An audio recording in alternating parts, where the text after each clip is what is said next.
Millionaire laughed at pregnant wife's pleas. Mistress destroyed him in the end.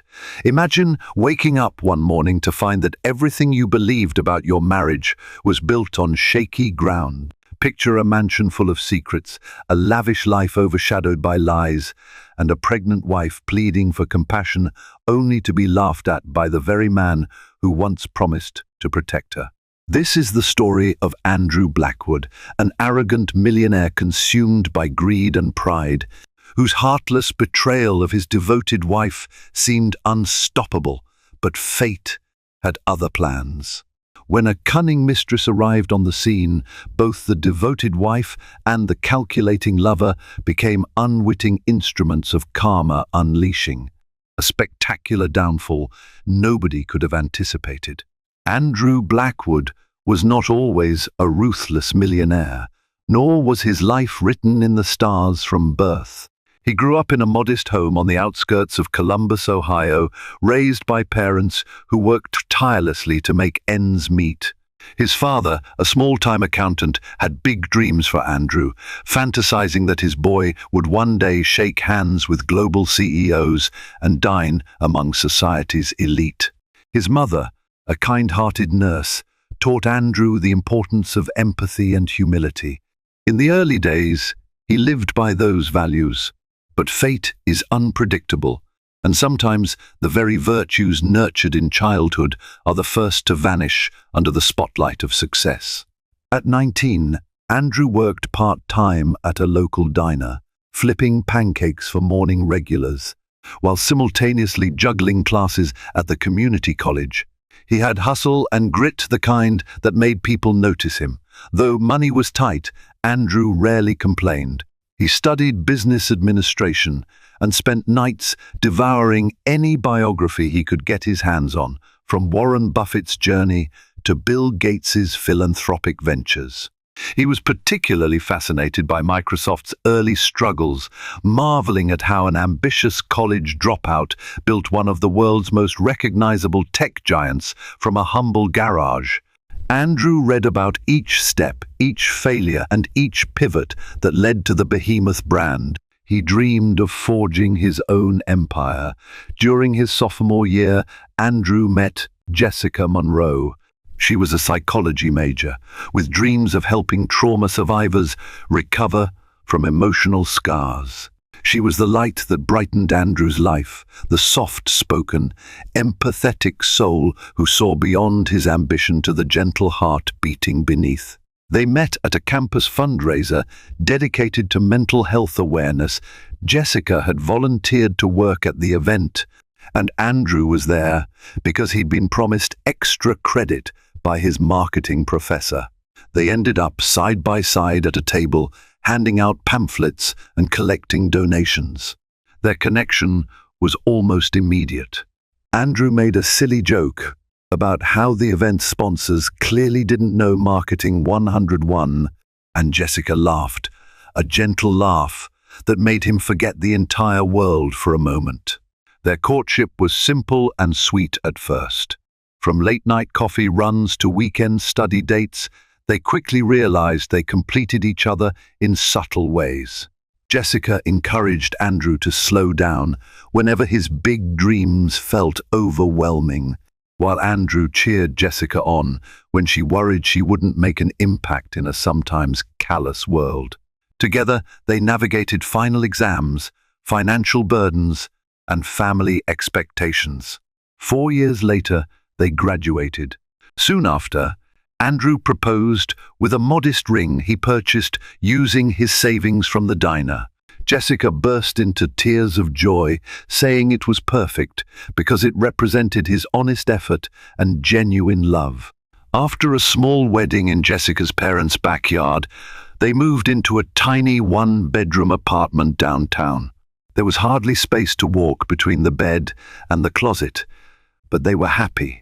Jessica landed a job as a counselor at a local non-profit that helped at-risk youths and domestic abuse survivors. Andrew was determined to climb the corporate ladder at a marketing firm he'd just joined. Little did they know how quickly life could change.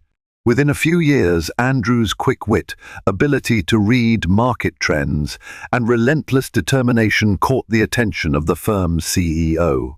Promotions began rolling in, along with bonuses that dwarfed their previous income.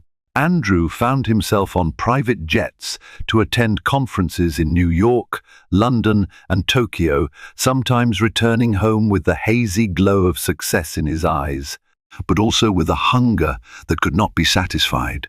By the time Andrew turned 30, he no longer worked for anyone else. He had ventured out on his own, building an agency that specialized in marketing for tech startups. Jessica was proud but a bit wary. She recognized the flicker in Andrew's eyes, a flicker that spoke of wanting more and more, almost an insatiable thirst for power. Yet, she stood by him.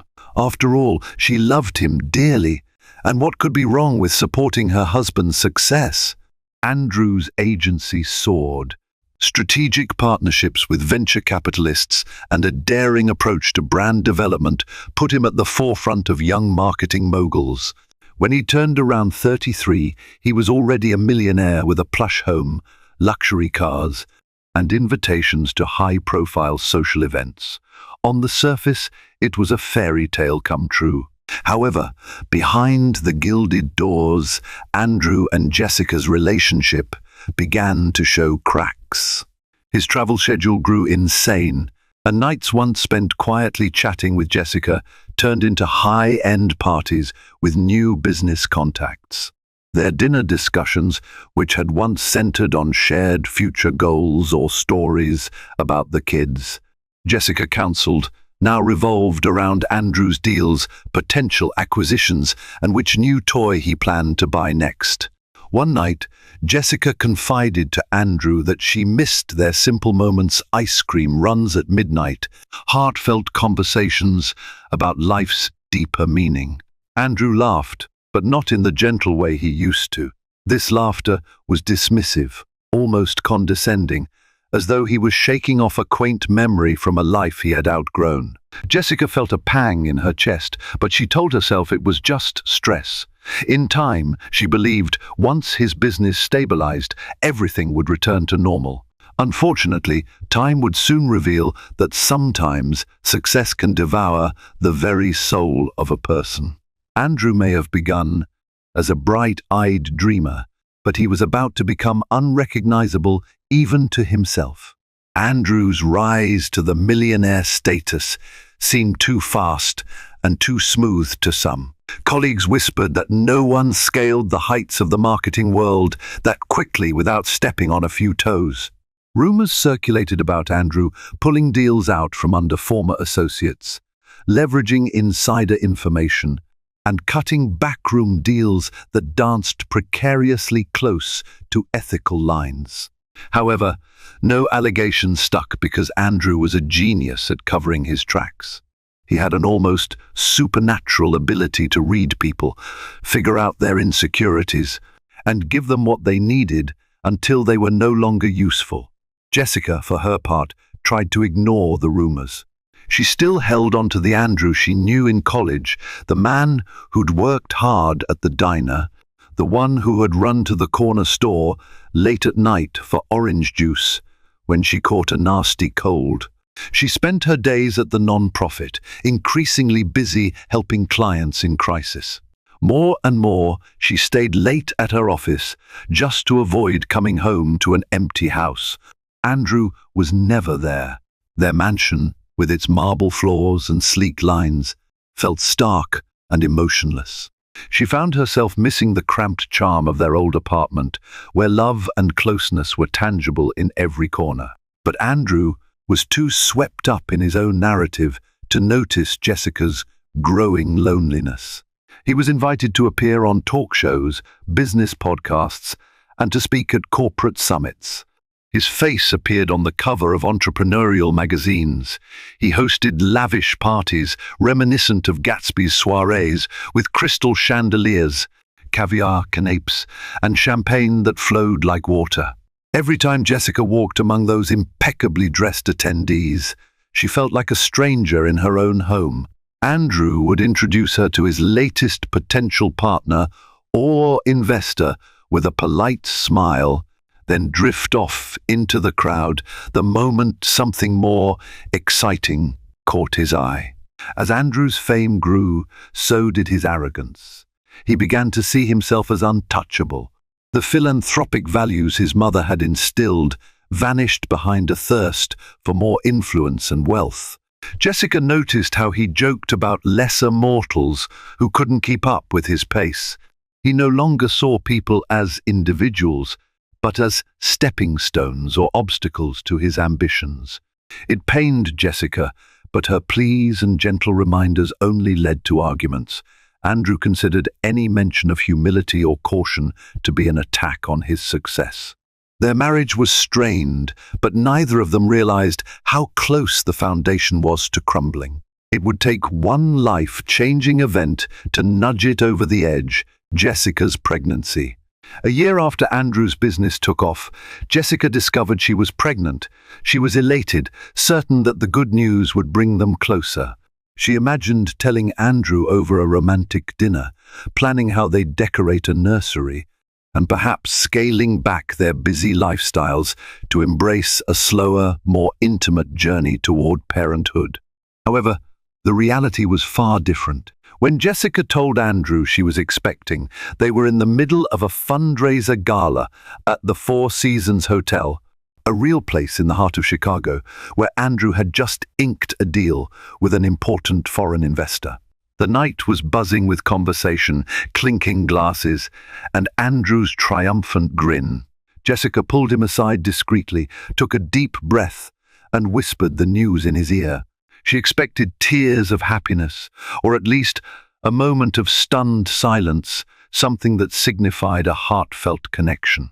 Instead, Andrew's face froze in a stilted smile. Quickly glancing around to ensure no one overheard, he simply said, "Now's not the time to talk about that, Jessica," and patted her hand as though she were a child. Then, with the facade of a gracious host, he turned and rejoined his guests, leaving Jessica alone by a towering floral arrangement. That night, she rode home alone while Andrew continued partying into the early hours. He finally dragged himself in at dawn, reeking of whiskey and cigars. Jessica, unable to sleep, stood in the kitchen waiting to confront him, but Andrew brushed off her concerns. "You can't drop news like that in front of everyone," he scolded. "We need to plan how to incorporate a baby into my schedule, especially now when everything's about to explode business-wise. Couldn't you have chosen a better moment?" Jessica stared at him in disbelief, her eyes brimming with tears. This was not the reaction she had dreamed of. Where was the man who once held her and told her he wanted a family? She tried to explain that she'd simply wanted to share the joy, but Andrew turned cold, muttering something about how she needed to get with the program and understand that his career was of utmost importance right now. That night, Jessica cried herself to sleep for the first time in years. Yet, as the weeks went on, Andrew seemed to make a superficial effort. He accompanied Jessica to a single doctor's appointment and purchased a luxury baby bassinet, the most expensive model on the market, just to show how much he cared. Jessica tried to remain hopeful, but something about Andrew's demeanor made her uneasy. Instead of genuine excitement, everything he did felt like a checklist item for appearance's sake, as though fatherhood was just another milestone he had to achieve for the perfect public image. She also noticed him pulling away physically and emotionally. He stayed out later than ever, scheduling business dinners and private meetings that left Jessica alone in the big house most nights. When she tried to share her fears about the pregnancy, her morning sickness, her fatigue, and her anxiety, Andrew would roll his eyes, telling her she needed to toughen up. "I'm under a lot of stress, too," he'd say. "You think being a millionaire is easy? If you can't handle a pregnancy, how will you handle motherhood?" Those words stung, yet Jessica endured, determined to keep the peace in hopes that Andrew would come around. After all, she believed in the sanctity of marriage, in the vows they had shared in her parents' backyard. She told herself he was merely distracted, that the child growing inside her might soften him once it was born. But fate had other plans. Someone else was about to enter Andrew's life, someone who would feed his ego and ignite his darkest impulses. Someone who would exploit his arrogance for her own twisted ends. And in doing so, she would unwittingly become the instrument of his ultimate downfall. Selena Davenport was a sight to behold. Tall, elegant, and meticulously groomed, she had a face that commanded attention in any room. She strutted into Andrew's office one afternoon like she owned the place, wearing a figure-hugging dress and brandishing an impressive resume tailored for one purpose: to catch Andrew's eye. Her role was that of a new financial consultant for a partnership Andrew's firm was considering. But there was something more in her confident smirk and her piercing gaze that suggested she wasn't just there for business. From the moment Andrew laid eyes on her, he was mesmerized. It wasn't just her physical appeal. Selena exuded ambition and cunning that echoed his own. During their first meeting, while reviewing spreadsheets, she made a sly comment about Andrew's no-nonsense approach. There was a light in her eyes that mirrored Andrew's hunger for power and wealth. In Selena, Andrew found a reflection of the person he had become, unapologetically driven and willing to do whatever it took to get ahead. The attraction was immediate, though they both conducted themselves with professional restraint at first. Their business relationship blossomed, each impressed by the other's calculations and deals. Selena, noticing Andrew's reaction to her, cleverly inserted compliments about his achievements, fueling his ego. Soon, they began exchanging text messages after work hours. What started as harmless banter about market trends and entrepreneurial ideas turned into personal questions, bits and pieces of their private lives. Andrew found himself confiding in Selena about the burden of his wife's pregnancy, complaining about Jessica's nagging and her lack of understanding for his business obligations. Selena played the role of confidant to perfection. She sympathized, even commiserated with Andrew's portrayal of Jessica as an obstacle to his grand ambitions. She told him that having a pregnant wife at this crucial juncture in his career was indeed bad timing. Andrew drank in her every word, relieved to find someone who validated his frustrations rather than questioned them. The line between professional and personal blurred with astonishing speed. Before long, Andrew found excuses to meet Selena outside the office, inviting her for late-night dinners under the guise of urgent business discussions. Jessica, growing more pregnant and more anxious by the day, suspected something was off. Andrew became colder, more distant, and even quicker to anger if she so much as asked about his whereabouts. She tried to bring him back into the fold, reminding him of the baby's upcoming gender reveal appointment, but he brushed her off with insulting remarks. "I've got a multi-million-dollar deal on the line. You can handle the doctor's visit alone." All the while, Selena was meticulously reeling Andrew into her web. She recognized that he was at a point in his life where he would do anything to maintain his success and power. Gradually, she planted seeds of discord about how fatherhood could ruin a man's freedom, about how Jessica was holding him back, about how he deserved a partner as ambitious as himself. The more Andrew listened, the more he was convinced that Selena understood him better than Jessica ever could. Within weeks, Andrew and Selena had progressed from quiet flirtation to a full-blown affair. Lavish hotel suites, secret weekend getaways, and expensive jewelry were all part of Andrew's attempts to keep Selena happy and close. Jessica, now well into her second trimester, became a bystander in her own marriage, reduced to scheduling her prenatal appointments by herself. But the real tragedy was Jessica's emotional turmoil. Her pleas for attention, Her desire to share her joys and fears about motherhood were met with ridicule and indifference. One night, as Jessica was sitting on the edge of their king-sized bed, tears rolling down her cheeks, Andrew towered over her and said words that would be etched in her memory. "You're so dramatic. Stop acting like you're the first woman to ever be pregnant. I have bigger problems to deal with." In that moment, Jessica felt a profound emptiness in her chest, a sense that she was losing Andrew, and there was nothing she could do about it. She could never have guessed that Selena's arrival was not just a random fling, but a well-constructed plan to manipulate Andrew and eventually to bring him to his knees. As Jessica's belly grew, her sense of isolation grew with it. She tried to reach out to old college friends, but most were scattered across different states, busy with their own lives and families. Her parents lived hours away. Though they worried about her, she downplayed the problem during phone calls, not wanting to upset them or tarnish Andrew's reputation.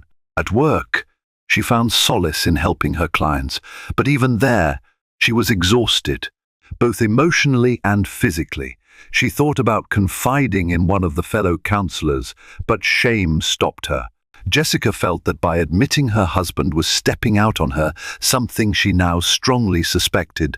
Though Andrew hadn't outright admitted it, she would lose the last shred of dignity she had. Meanwhile, Andrew made no attempts to conceal his growing obsession with Selena. The staff at his firm whispered about it behind closed doors. Some felt pity for Jessica, while others believed she was an obstacle to Andrew's unstoppable climb.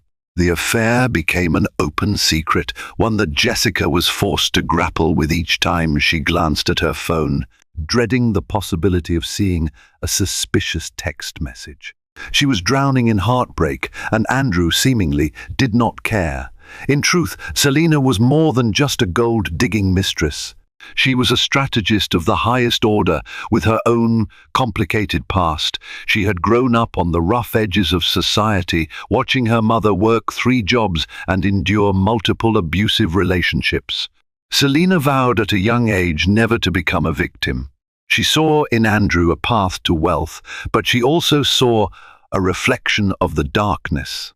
She recognized in herself an unquenchable hunger for validation. Andrew's childhood might have taught him about empathy and humility, but Selena's background taught her that life was a battleground where only the cunning survived. In the early days of their affair, Selena carefully studied Andrew's business deals, gleaning which ones were most profitable and which new ventures he was considering. She also noted which of his assets were in his name alone, which were co-owned with Jessica, and where he might be most vulnerable. Selena was not planning a short-term fling. She was building a foundation for something far more calculated, an eventual takeover of Andrew's fortune. She never spelled this out, but each move was a step closer to making Andrew her puppet. Her ultimate aim was to ensure that he trusted her completely, so deeply that she could orchestrate his financial downfall when the time was right and walk away with the spoils. Still, she had to deal with the presence of Jessica. Though Selena thought Jessica was an annoying hindrance, part of her also felt a twisted empathy. She knew what it was like to be cast aside. Yet, she refused to let that empathy weaken her resolve. If Andrew's marriage imploded because of her, so be it. Selena's eyes were on the prize. However, Selena soon realized that Andrew wouldn't simply divorce Jessica overnight. He liked the image of a stable, married businessman. He enjoyed the moral high ground it gave him in negotiations. In some twisted way, he also liked having a wife waiting at home. It made him look respectable, no matter how rotten he might be behind closed doors. So Selena changed tactics. She began planting seeds, insisting that Jessica's mental health might be questionable. She hinted that pregnant women sometimes develop postpartum issues even before the baby is born. She suggested that Jessica's clinginess might be a sign of a deeper instability anything to erode Andrew's sympathy for his wife. Though Andrew was already far gone, these hints provided him with justification for his neglect. In his mind, Jessica's pleas for love and support were not only inconvenient, but possibly pathological. Jessica felt Andrew slipping further away. His phone calls became shorter. He spent money extravagantly on clothes, dinners, and weekend getaways money. Jessica suspected was for Selena. One day she found receipts for a 5-star resort in the Bahamas in Andrew's desk. He never mentioned a business trip to the Bahamas. When she confronted him, he laughed, telling her it was a last-minute meeting with potential investors. It was a lie so obvious that Jessica nearly choked on her tears. Yet, she did not leave. She couldn't. She was heavily pregnant, financially dependent on Andrew, and still clinging to the remnants of love she had for the man she married. Sometimes, late at night, she prayed that the baby's arrival would reset everything. She imagined Andrew holding their child in his arms, his eyes filling with tears, and finally realizing what he had done to his wife. She pictured the redemption arc that so many couples experience when a child is born. But deep down, Jessica knew it was just a dream, one she had to hold on to keep going. What she didn't know was how Selena's plan would eventually unravel Andrew's empire, and in the process, free Jessica from a life of silent suffering, albeit through devastation and heartbreak. Karma was on the march, and it would be merciless. As Jessica entered her 3rd trimester, her body ached and her emotional endurance wore thin. She struggled to keep up with her job responsibilities, often needing extra rest breaks. The director of the non-profit noticed her fatigue and gently urged her to consider going on maternity leave. Jessica resisted because her work was one of the few places she felt valued. At home, Andrew's indifference was almost palpable. Each time she tried to bring up their baby's future, a name, a crib, a birth plan, Andrew dismissed her. The final straw came at a public charity event organized by the non-profit. Jessica had been asked to give a speech about the importance of early mental health interventions for children in stressful home environments. It was something she believed in deeply. She invited Andrew, hoping that seeing her passion in action might spark the old admiration he once had for her. Also, it was a chance to publicly affirm that they were still a couple, despite the swirling rumors. Andrew arrived an hour late, accompanied by Selena, who had audaciously introduced herself as his business partner. Jessica was on the podium when she saw them enter. Her hands shook as she recognized Selena from photos she had secretly found online, pictures from Andrew's corporate events. The sight of them together in front of her colleagues and supporters felt like a slap in the face. The audience might not have known the backstory, but Jessica did. Her breath caught in her throat, and for a moment she lost track of the speech. She recovered quickly, delivering her lines through sheer will. Her voice trembled when she mentioned the devastation children face when parents argue or separate, but she forced herself to continue. She stole a glance at Andrew, hoping for a shred of compassion on his face. Instead, he looked bored, scrolling on his phone while Selena stood beside him, scanning the crowd with a smug smile. After the speech ended, Jessica walked off the stage, tears threatening to spill. She caught Andrew by the arm. In a hushed tone, she implored him to at least show some respect for her and their child. Andrew smirked and said loud enough for those nearby to hear, "Don't make a scene, Jessica. It's not a good look for you or for me." Then he turned back to Selena, leading her toward the complimentary drinks table. That public humiliation gutted Jessica. She fled to the restroom, where she locked herself in a stall and cried silently. The baby fluttered inside her, as if sensing her anguish. After several minutes, she composed herself, splashed water on her face, and stepped out. Her co-workers gave her sympathetic looks, but no one dared to confront Andrew. He was a major donor to several charities, including their non-profit, and they feared jeopardizing funding. Jessica forced a polite smile and went through the rest of the event in a daze. That night, Andrew didn't even bother to come home. He texted Jessica, staying at the office. Don't wait up. She knew that was a lie. She knew he was with Selena. And for the first time, Jessica felt something snap inside her. It wasn't anger or jealousy alone. It was the realization that she was utterly alone in this marriage. The baby in her womb was the only thing tethering her to Andrew, and even that bond felt terrifyingly fragile. In bed, she stared at the ceiling, replaying the humiliation she had endured. She thought about leaving, but where would she go? She had some savings from her job, but it wasn't nearly enough to sustain her and a newborn for long. And her parents, while loving, did not have the means to support her fully. Plus, there was still a whisper of hope in her heart, the hope that Andrew might come around or that some cosmic justice would intercede. Yet, she had no idea how swiftly and violently that cosmic justice was poised to descend on Andrew's empire.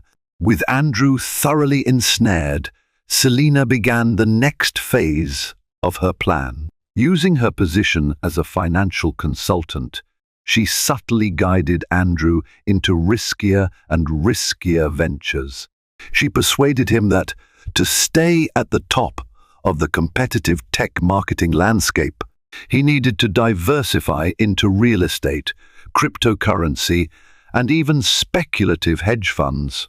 Andrew, craving the next big payoff, agreed eagerly, signing paperwork without reading the fine print, sometimes transferring large sums into accounts.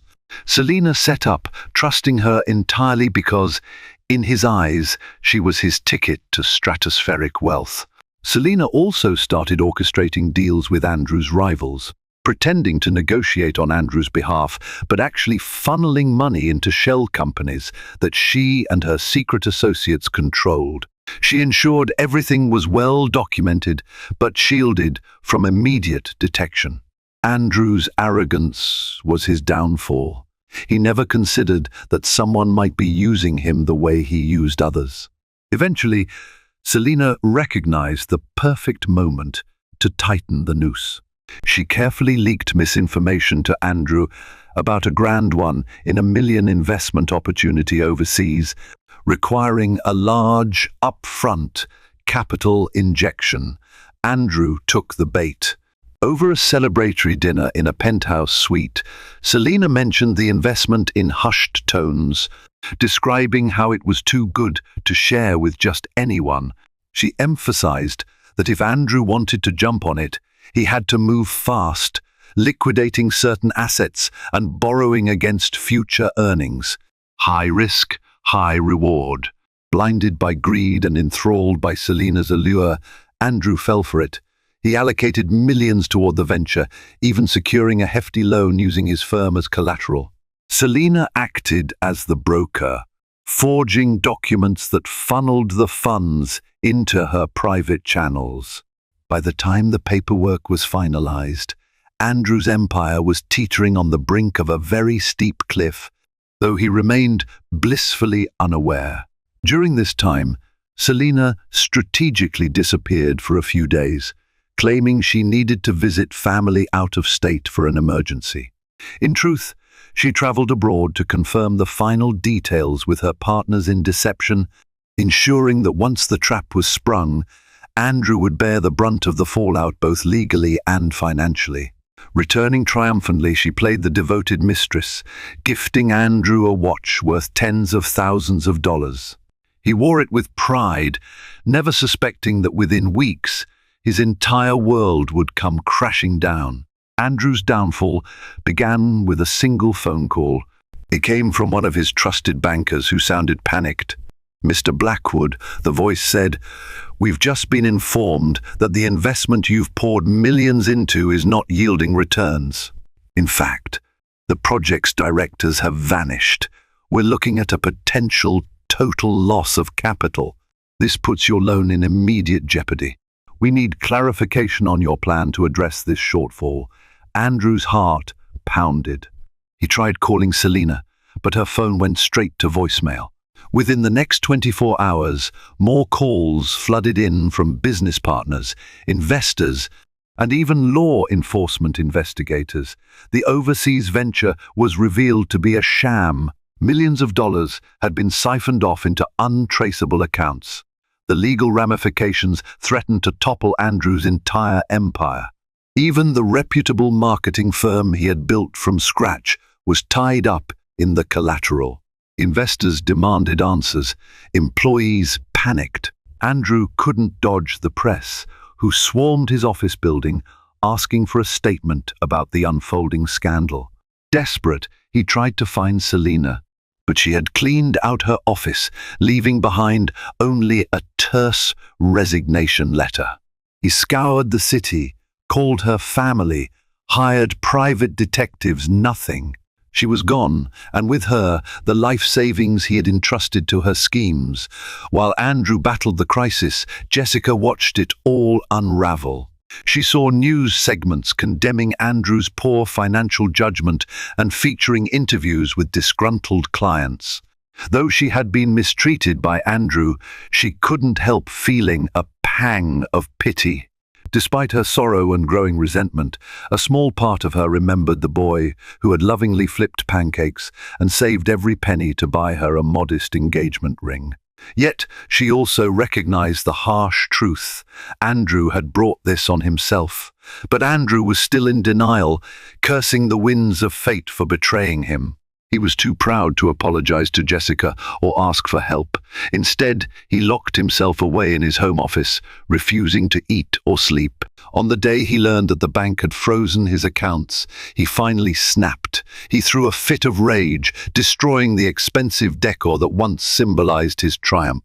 Jessica, heavily pregnant and worried, approached the locked door. Andrew opened it, his eyes bloodshot and brimming with desperation. "Jessica," he said, his voice trembling, "I need your help.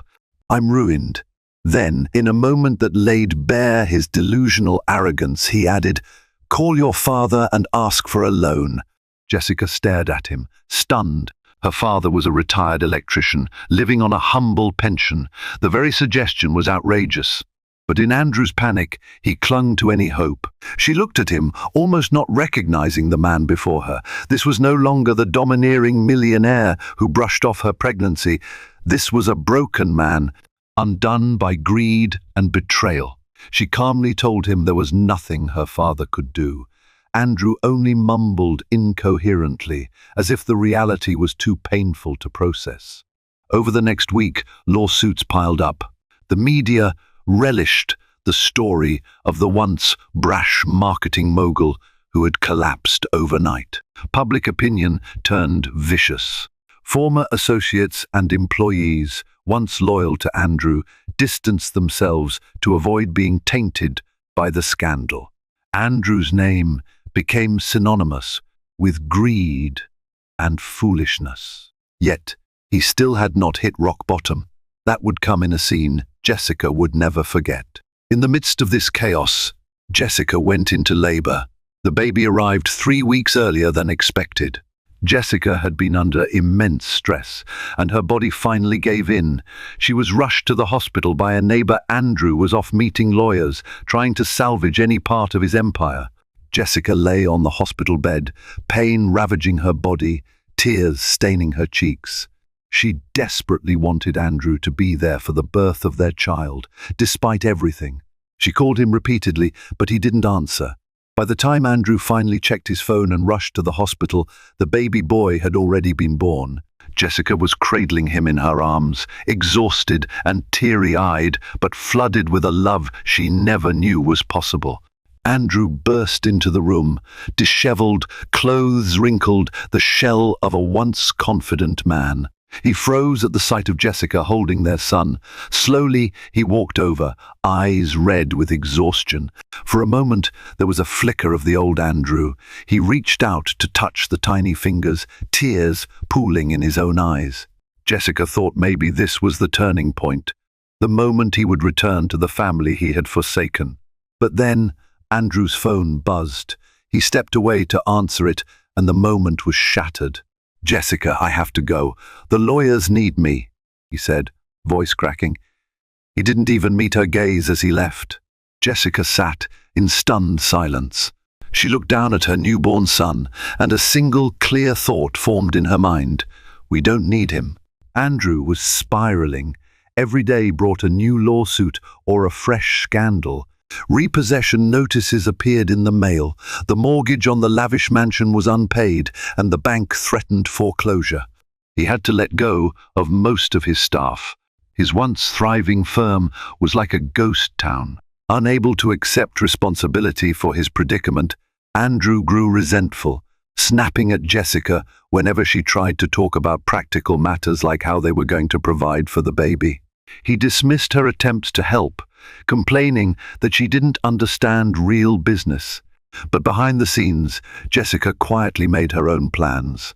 She took an unpaid leave from the non-profit to care for her newborn and began applying for part-time online counseling jobs. She reached out to her parents, who agreed to let her stay with them if it became necessary. She realized she had to protect herself and her son. Andrew's meltdown could no longer be her burden to carry. The final nail in Andrew's coffin came when the authorities uncovered documents implicating him in fraudulent transactions paperwork Selena had skillfully laid in his name. The media exploded with headlines labeling Andrew a scammer. Business contacts severed ties.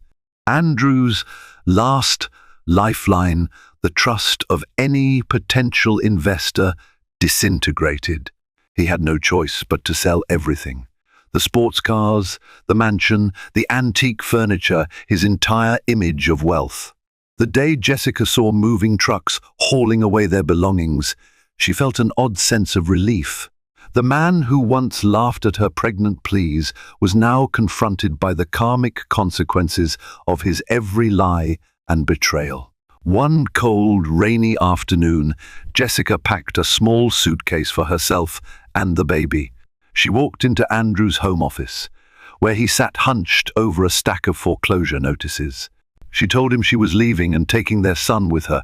Andrew glanced up, hollow-eyed, and offered no protest. He seemed too numb to fight. She paused, waiting to see if he would say anything, an apology, a plea, an acknowledgement of how miserably he had failed them. But Andrew only mumbled about how his lawyers were incompetent, about how if Selena hadn't tricked him, everything would still be fine. Jessica inhaled sharply, forcing back a sob, and walked away. With the baby in her arms, she stepped out of the house that was no longer a home, stepping into the rain and into a future unknown. The next morning, Andrew called her repeatedly, leaving desperate voicemails, begging her to come back. He promised he would change, that he would be the husband and father they needed. But Jessica had heard it all before. She did not return. Instead, she sought legal counsel, eventually filing for divorce. There was little Andrew could fight for. His finances were in tatters, and any illusions he had of keeping the house or generous assets were shattered. Jessica's heart broke for the man Andrew had once been, but she could no longer sacrifice herself to save him. Her priority was her child, and she vowed to give him a stable, loving environment. Something Andrew was incapable of providing. While Andrew was drowning in debt and legal troubles, Selena was living comfortably under a different name in a tropical paradise.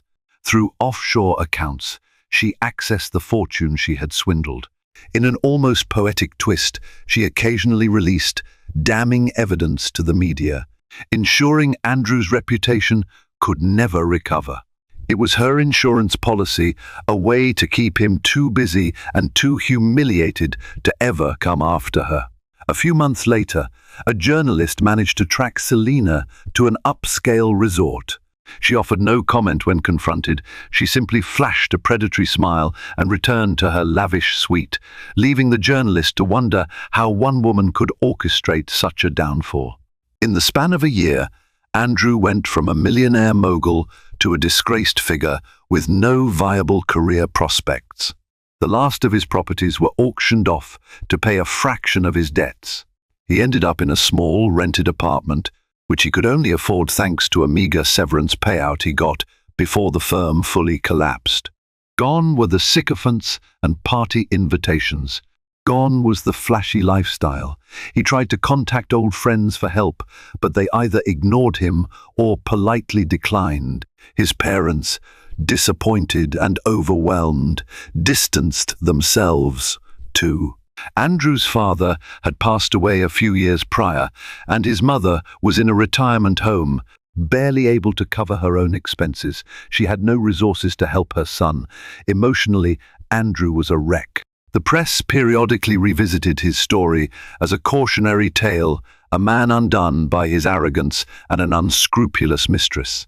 Jessica's lawyers served him divorce papers, and he realized that, aside from a broken reputation, he was about to lose any semblance of a family he had left. Karma had not merely tapped him on the shoulder, it had grabbed him by the throat. The man who had once laughed at his pregnant wife's pleas, who had dismissed her tears as mere drama, was now devoid of the wealth, power, and influence he had once used to elevate himself above everyone else. While Andrew languished in self-pity, Jessica found a modest but warm place to stay with the baby, thanks to the support of her parents. She eventually resumed her work as a counselor, juggling motherhood with part-time hours. Though life was not easy, money was tight, and single parenthood was exhausting, she discovered a wellspring of strength within herself. Jessica developed a community support group for new mothers experiencing emotional neglect from their partners. Drawing from her own experience, she provided a safe space for sharing stories and resources. Word spread, and donations trickled in, enabling her to expand the program. For once, Jessica felt she was living her true purpose, free from the suffocating demands of Andrew's empire. Their son, whom Jessica named Samuel, grew healthy and strong. Sometimes, Jessica felt pangs of guilt about denying Andrew the chance to be a father, but she reminded herself that Andrew had made his choices. She did, however, allow carefully supervised visits once Andrew had somewhat stabilized, ensuring that Samuel would know who his father was, but never at the cost of his own well-being. One morning, as Jessica was heading to a local store, she ran into Andrew. He looked drastically different, thinner, paler, with hunched shoulders. He was dressed in clothes that had clearly seen better days. The man who used to stride through life with an air of untouchable confidence now looked like he was drowning in regret. He asked if he could see Samuel. Jessica, with compassion in her eyes, said she would think about it. Then she gently placed a hand on his arm and asked, "Are you okay?" Andrew shook his head, tears forming. He admitted how sorry he was, how he had been blind and cruel. He confessed he missed Jessica and the life they had, but Jessica merely nodded, her face solemn.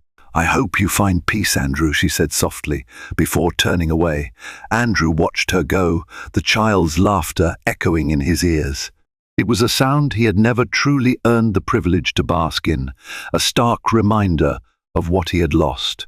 As weeks turned into months, Andrew realized that laughter, the mocking, dismissive laughter he had once used to belittle, Jessica was now a distant memory. He woke up each day to the dull ache of regret, haunted by the image of Selena, who had played him like a fiddle, and by the memories of Jessica's tear-streaked face. He sometimes visited a local community center, where he attended support groups to manage his stress and depression. Ironically, the counselors there were trained in part by Jessica's non-profit. Andrew never admitted who he was, afraid they would judge him if they recognized his name from the tabloids. Yet, day by day, Andrew learned humility. He found a low-paying marketing job at a small startup, working under a boss half his age who had no idea of Andrew's past glories. He had to relearn everything: discipline, respect, empathy, the very lessons his parents once taught him. Perhaps it was too late to reclaim what he lost, but it was enough to survive.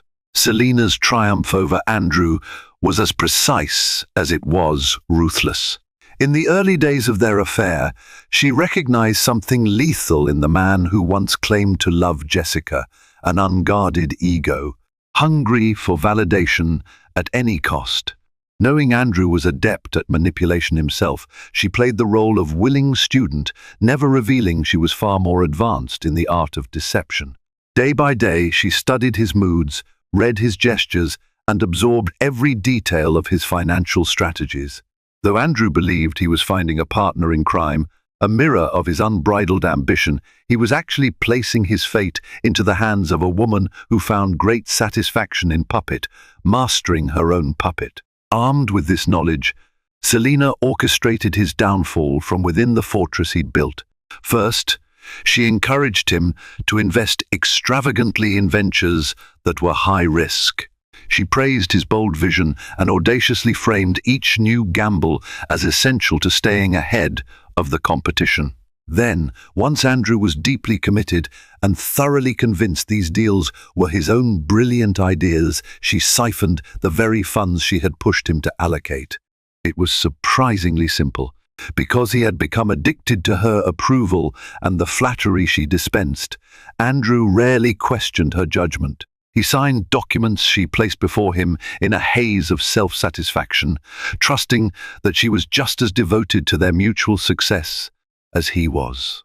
Gradually, Selena gathered the perfect portfolio of evidence pointing back to Andrew. She masterfully arranged deals so that the paperwork put him at the center of every questionable transaction, while she kept her own involvement hidden behind layers of shell companies and offshore accounts. When the final puzzle piece fell into place, she disappeared without fanfare, no goodbyes, no tearful confessions. A simple resignation note on her desk sealed Andrew's fate, leaving him to face lawsuits, interrogations, and the vicious spotlight of public scandal alone. Yet her victory wasn't merely a testament to her cunning. It also served as the unexpected catalyst for Jessica's freedom. In eroding Andrew's empire, Selena unintentionally dismantled the very chains holding Jessica in a toxic marriage. The lavish house of cards Andrew had built collapsed into dust, and with it, the illusions Jessica once clung to. Though Selena's motives were purely self-serving, her betrayal paved a path for Jessica to break free and seek a life of independence and dignity. Andrew's final realization that the woman he'd forsaken his wife for had used him as a stepping stone came too late. He was left with staggering debts, a shattered reputation, and the dull ache of knowing he had lost every precious thing he once possessed. The irony of it all weighed heavily on him. He had laughed at Jessica's tears, mocked her pregnancy fears, and chosen Selena's magnetic pull over his own family, only to be discarded by the very mistress he believed would make his dreams unstoppable.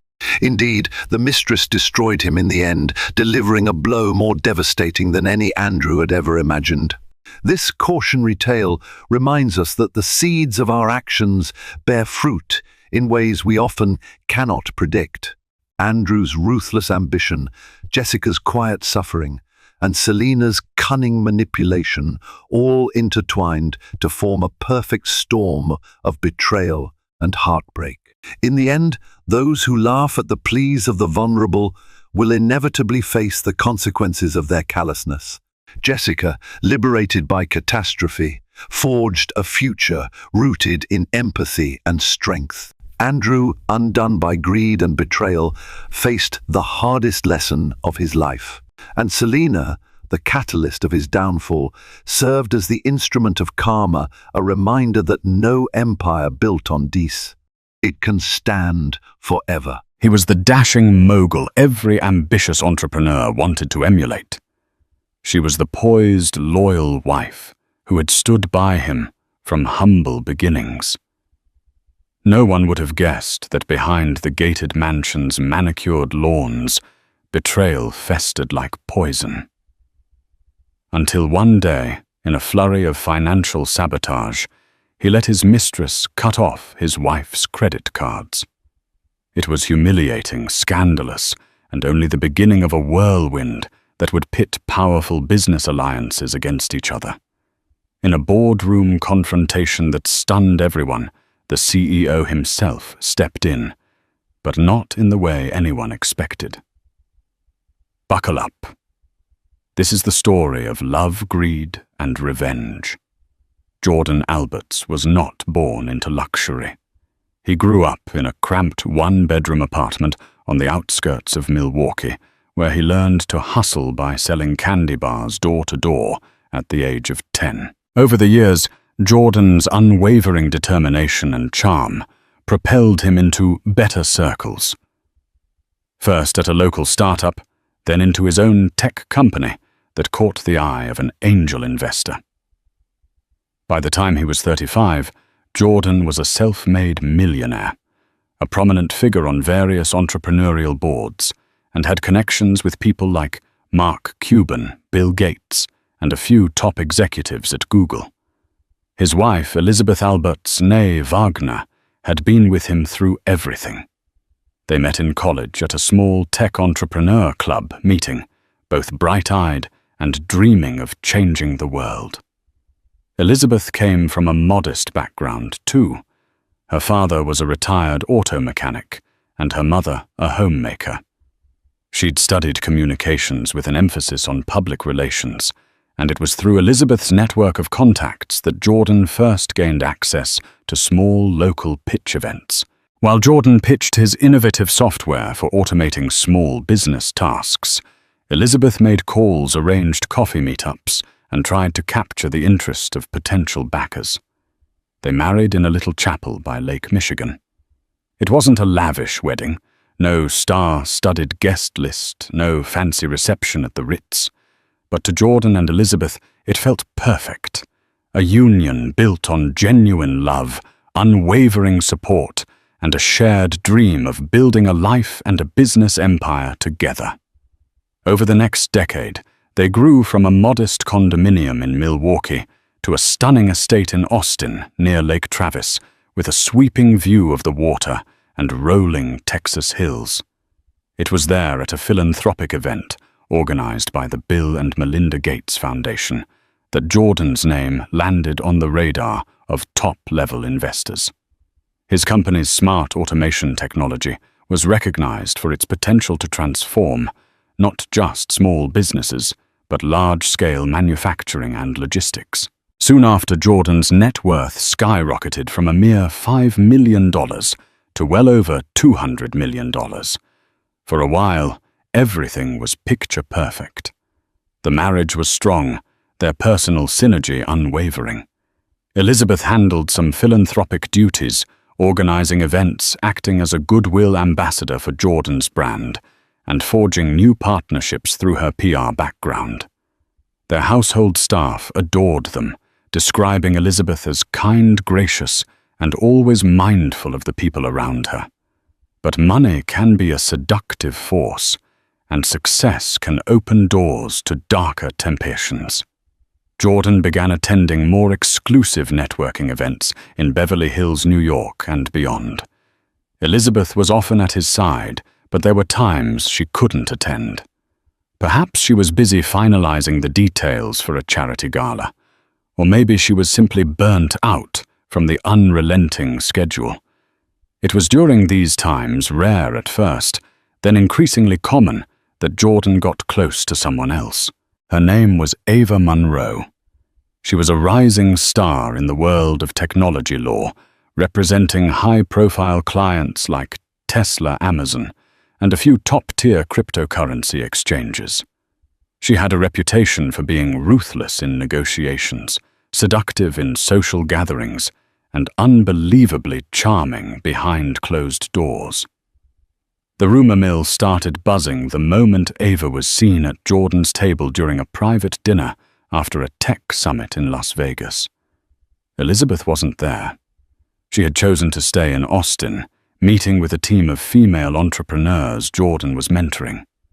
A few people whispered about Jordan's visible fascination with Ava, the way he leaned in whenever she spoke, how they clinked champagne flutes with an intimacy that suggested more than just business talk.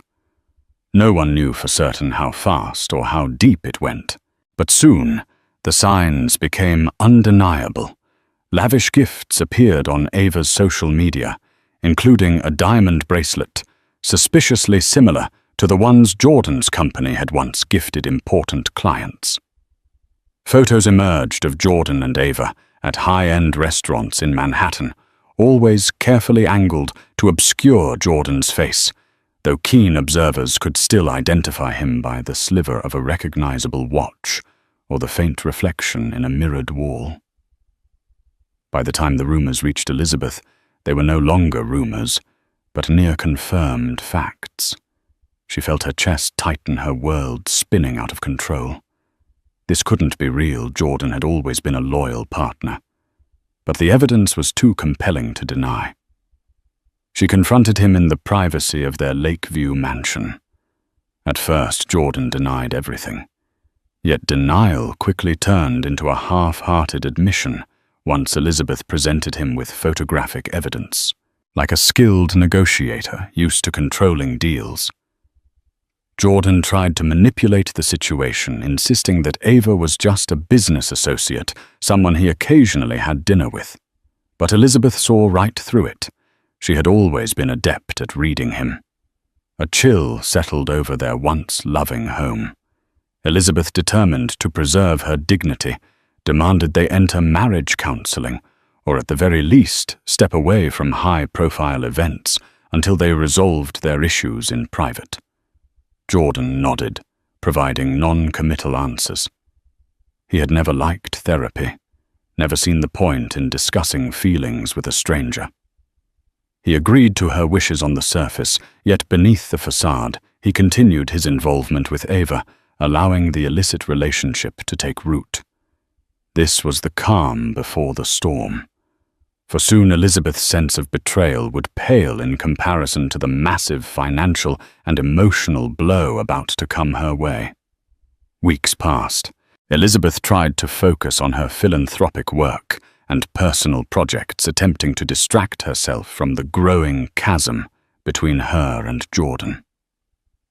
When a local charity she sponsored invited her to discuss future donations, Elizabeth discovered something shocking. Her personal credit card was declined. Embarrassment washed over her in front of the unsuspecting staff. She tried another card. Sure, it must have been a glitch, but that too was declined. The staff politely suggested she call her bank, and Elizabeth excused herself with a polite smile, her hands trembling as she left the office. Elizabeth called the bank suspecting fraud or an administrative error. But the bank's representative informed her that both cards had been cancelled the previous week. Under their joint account, they were tied to Jordan's finances, and evidently Jordan had authorized the cancellation. It felt like a punch to the gut. Why on earth would Jordan cancel her cards without her knowledge or consent?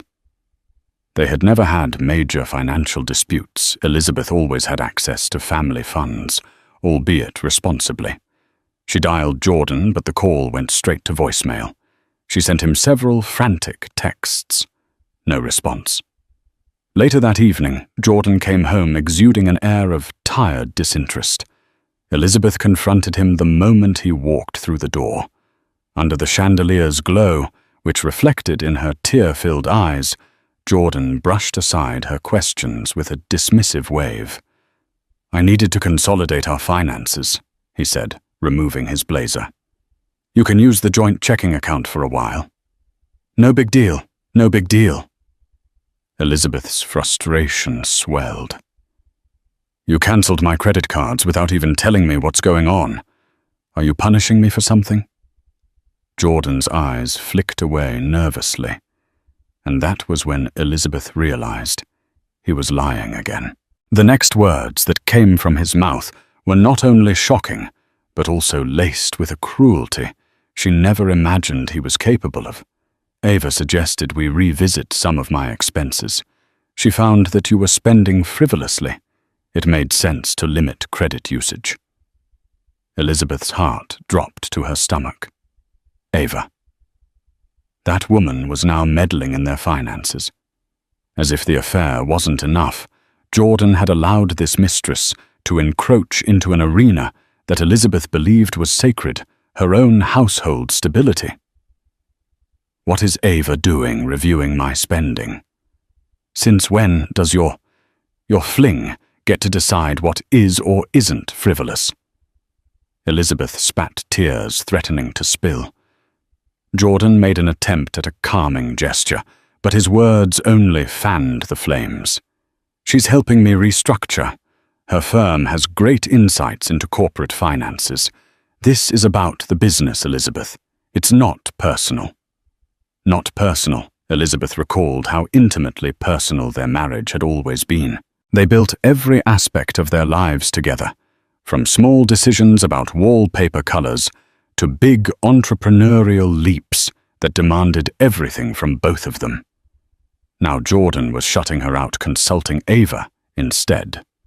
In a quavering voice, Elizabeth demanded, "Reinstate my cards. I am your wife. I have a right to our finances, and you know I've never been irresponsible with money."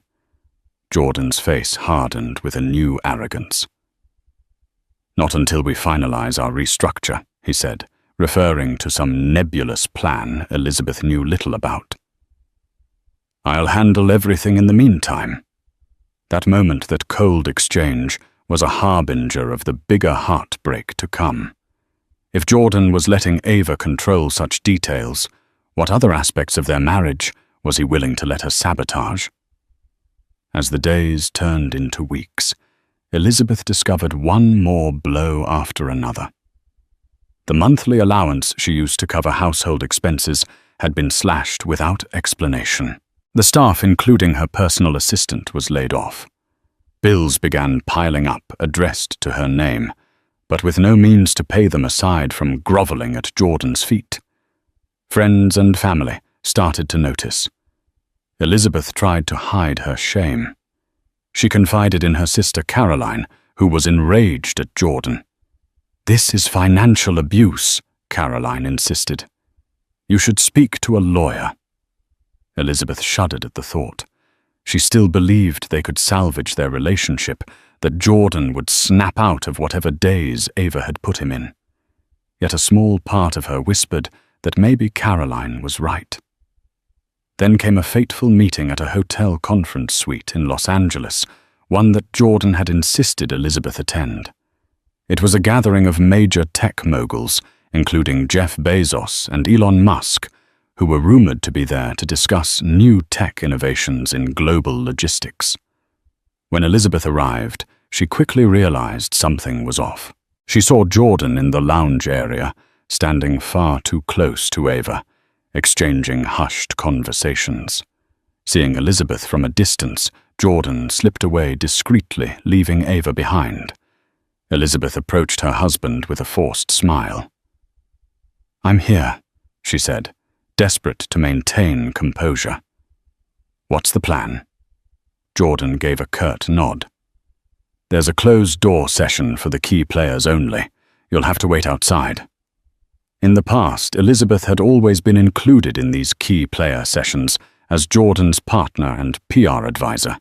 The subtle exclusion burned her pride. She swallowed her anger. "Sure, I can wait." After hours of waiting, she found Jordan and Ava laughing together near the bar. As she approached, Jordan's phone buzzed, and he stepped away. That was when Ava turned a chilling smirk on her face. "You know Jordan's a visionary," Ava said, swirling the wine in her glass. "He needs someone who can keep up with him on all levels: business, ambition, excitement." Elizabeth felt her face flush with anger. "I've been by his side for years. We built this together." Ava gave a theatrical shrug. "Maybe in the past. But times change. People evolve. I guess you were too comfortable." Elizabeth clenched her fists, biting back a retort. She was determined not to make a scene in front of such influential people. But oh, how she wanted to lash out, to expose Ava for the home-wrecker she was. Ava flicked her hair behind her shoulder, noticing Elizabeth's agitation. "Things will be better if you accept it," she cooed, as if offering advice to a friend. Jordan's moved on in more ways than one. The finances are just the beginning. Elizabeth's body went cold. She realized in that moment how truly precarious her situation was. Ava was not simply a fling. She was positioning herself as a partner in Jordan's professional and personal life. The credit cards were just one step in what looked like a systematic campaign to push Elizabeth out of everything she and Jordan had built. Still, Elizabeth refused to crumble. She left the event quietly, but her mind churned with rage and heartbreak. It was time for her to take action. She needed to protect herself, her assets, and her dignity. Little did she know that as she plotted her next move, Jordan and Ava were preparing a financial ambush that would push her to the brink. Only fate and an unexpected intervention by a certain CEO would alter the course of their twisted game. In the days after the Los Angeles conference, Elizabeth attempted to consult with attorneys. She picked up a referral from a friend who once worked with a high-profile divorce lawyer in New York. The initial phone calls were sobering, with Jordan's empire being primarily under his name and her credit cards cancelled. She had limited liquidity to hire top-tier representation. Even so, Elizabeth pressed forward. She managed to scrape together some funds from a personal savings account. Jordan had no access to money she had set aside from her early PR consulting days. It wasn't a large sum, but enough to secure a preliminary consultation. During that consultation, her lawyer, Michelle Liu, a bright and empathetic but hard-hitting attorney based in Houston, laid out the hard truth. Financial abuse and infidelity are serious grounds for divorce, Michelle said, scanning through Elizabeth's financial statements.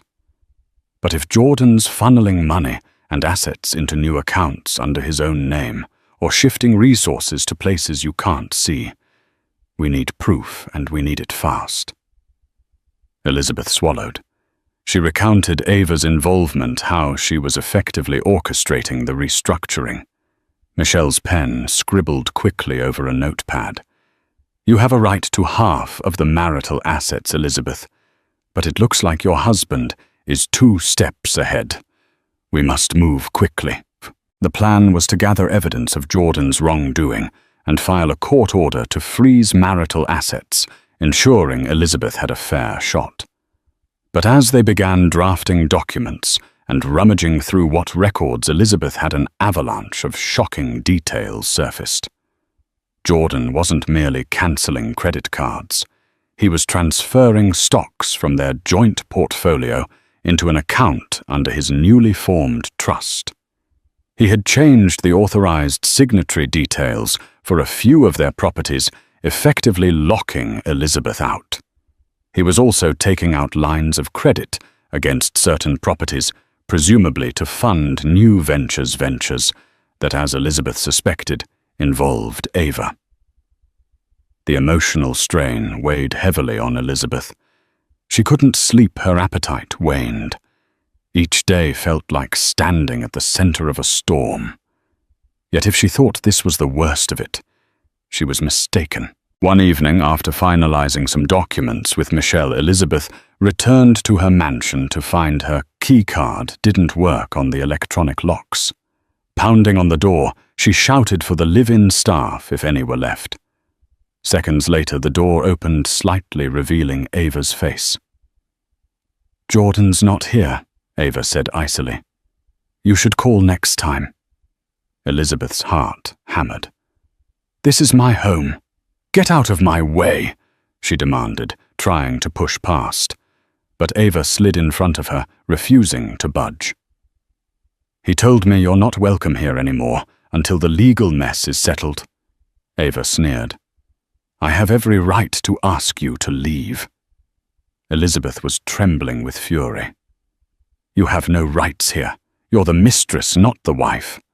With a cold laugh, Ava stepped aside and pointed at Elizabeth's luggage haphazardly placed in the foyer. "Jordan left these for you," she said. "He said to pack whatever else you need and let security escort you out if you refuse to leave." Elizabeth blinked away tears, her throat raw with outrage. She was being thrown out of her own home by the woman who had intruded into her marriage. That moment was a cruel epiphany. Jordan had not only cut off her finances, but now he was physically pushing her out of the place she had shared with him for years. Yet in all that darkness, a sliver of light emerged the next morning. Elizabeth received a phone call from a close mutual friend, Marcus O'Donnell, who worked with Jordan at a large tech conglomerate in Dallas. Marcus was someone Elizabeth trusted, an executive who had known Jordan since the early days. He had seen them build the company from the ground up. Elizabeth Marcus said, his tone urgent. "I don't know everything that's going on, but I heard from your staff that you've been locked out. There's a board meeting next week. Jordan wants to finalize some big decisions. If you can get to that meeting and talk to the chairman, maybe you can find some leverage." Elizabeth's breath caught in her chest. The chairman of this particular conglomerate was none other than famed CEO David Hartridge, known not just for his visionary leadership, but also for a strict code of ethics. Over the years, Hartridge had invested heavily in Jordan's business. He was the reason Jordan sat on that board. "He's not the type to meddle in personal affairs," Marcus warned. "But if Jordan's pulling stunts that compromise your share in the company, Hartridge might step in. He's big on fairness and hates scandal." It was the glimmer of hope Elizabeth needed. She thanked Marcus profusely. The plan was simple: attend the board meeting, confront Jordan in front of Hartridge, and present enough evidence of Jordan's wrongdoing to ensure the board and possibly the entire conglomerate would not stand for it. She spent the week gathering documents, bank statements, and text message screenshots that implicated Jordan in unscrupulous financial moves. Michelle Liu helped compile everything into a neat folder. "You need to be prepared for Jordan to lash out," Michelle warned. "He'll try to discredit you in front of the board." Elizabeth nodded her determination, overshadowing her fear. She practiced her speech, reciting it in the mirror of her modest hotel room, where she had temporarily moved. Heart pounding, she told herself that if there was ever a time to fight, it was now. Finally, the day of the board meeting arrived. Elizabeth dressed in a sleek black pantsuit that radiated confidence. She walked into the corporate skyscraper in downtown Dallas, her chin held high despite the knot in her stomach. She spotted Jordan in the corridor, flanked by Ava, and a couple of the board members. As soon as he saw Elizabeth, his expression darkened. "You're not supposed to be here," Jordan said, trying to keep his voice low. Elizabeth raised her chin. "I'm still an investor in your company. I hold shares. So yes, I'm attending the board meeting." Ava stepped in with a condescending smile. "Don't make a scene, Elizabeth. This meeting is for serious stakeholders." "I am a serious stakeholder," Elizabeth retorted, voice steady. "I'm your wife, still legally, and I'm half of this empire's foundation." Behind them, a tall figure approached CEO David Hartridge himself, a man in his 50s with graying temples and a firm handshake. He regarded Elizabeth with polite curiosity. "Ms. Alberts, I presume?" Elizabeth nodded, handing over her invitation papers and a letter from her attorney, which stated that she possessed partial shares. Hartridge studied the documents, then gave a curt nod indicating she was allowed to attend. Jordan shot Elizabeth a glare that spoke volumes. You have no idea what you're getting into. But Elizabeth did. She was here to preserve her dignity, her livelihood, and the legacy she had helped build. The meeting commenced in a sleek conference room with floor-to-ceiling windows overlooking the Dallas skyline. The board members sat around a large mahogany table exchanging pleasantries about the upcoming quarter's projections. Jordan made a short presentation on a new partnership with a logistics firm, highlighting expansions and new contracts. A few board members clapped. Then came time for open discussion. Elizabeth raised her hand, clearing her throat. "I'd like to address some concerns about the financial structuring Jordan is proposing." She began, her voice reverberating across the silent room. Jordan's face reddened. Ava, seated beside him, tried to intervene. "We should keep personal matters out of board discussions," she said. But Elizabeth pressed on, raising the folder of evidence. "These changes aren't just personal," Elizabeth said. "They could affect company stability. Jordan is funneling resources into a new trust making questionable decisions without transparency. I have documents signed by him with references to Ms. Ava Monroe demonstrating a conflict of interest that could potentially compromise investor trust." A hush fell over the room. Hartridge's brow creased. "Jordan, is this true?" Jordan stood, scrambling for composure. "This is a personal matter. Elizabeth is overstepping her bounds." "She's not." Hartridge replied, his voice sharp. "If there's a conflict of interest that threatens the stability of our partnership, it's very much a board matter." Jordan's eyes darted between Hartridge and Elizabeth. For the first time, he seemed cornered, uncertain how to proceed. Ava shot Elizabeth a lethal glare, realizing that Elizabeth's boldness had forced the topic into official territory. The tension was palpable. Elizabeth's heart thumped so loudly, she was certain everyone could hear it. But she stood her ground. Continuing. "I also discovered lines of credit being taken against marital properties to fund expansions. These expansions could be legitimate, but the details are obscured. I have reason to believe Ms. Monroe is manipulating these finances for her personal gain." Murmurs rippled through the board. A couple members exchanged uneasy glances. Even those who might have sided with Jordan seemed rattled by the magnitude of Elizabeth's accusations. Hartridge steepled his fingers, evaluating the situation. "I propose we recess for 15 minutes. Jordan, Elizabeth, Miss Monroe, please step into my office." Jordan inhaled frustration etched across his features, but he couldn't refuse the CEO's request, not without causing a catastrophic scene. The three followed Hartridge into a glass-walled corner office, shutting the door behind them. In that tense, enclosed space, the real battle began. Elizabeth laid out her evidence on the polished table before Hartridge. Jordan tried to dismiss it all as a personal dispute, but Hartridge was no fool. He could see the potential for scandal, especially if a partner was using company infrastructure for personal vendettas. Throughout this heated exchange, Ava attempted to deflect blame. She portrayed herself as a legal advisor, merely suggesting financial moves, disclaiming any wrongdoing. But Elizabeth's carefully compiled documents suggested otherwise. Emails, text messages, and proposed legal documents bore Ava's digital fingerprints. Hartridge's expression darkened. "Jordan, this is unacceptable. If these documents are authentic, you've put your personal entanglements ahead of corporate responsibility. I won't allow it under my leadership." Jordan's face went pale.